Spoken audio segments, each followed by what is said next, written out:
right, so tonight on Garage Time, the moment is finally here. Everything is in, positioned well, at least the first step, all the sheet metal is in place. So tonight we start welding.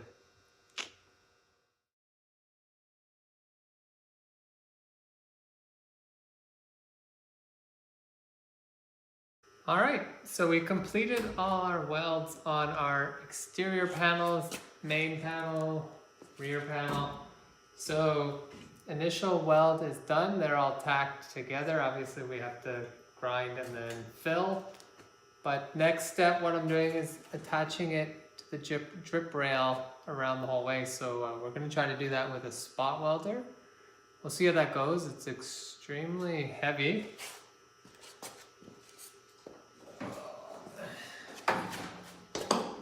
Here it is here. So just a massive transformer. Anyhow, I'm gonna try to do that with the spot welder.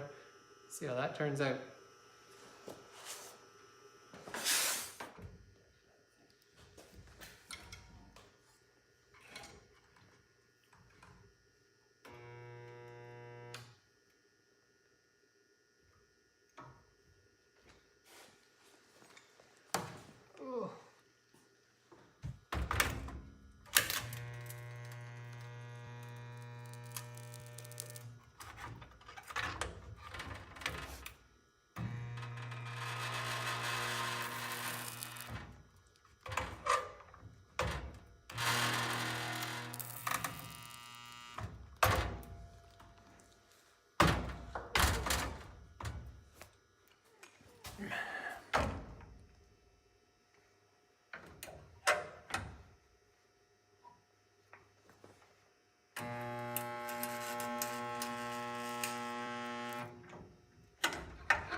There you have it. First weld, first round. I got some infilling to do, but not too shabby.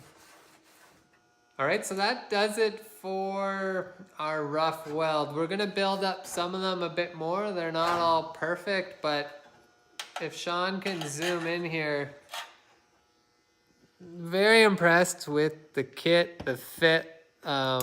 You can see like, that's very nice. Skim coat on there, skim coat, and you know, it looks great. So far so good. Next step, we're moving to installing the inner rails. A little worked up about that. But thanks for watching. Don't forget to subscribe. We'll see you next time.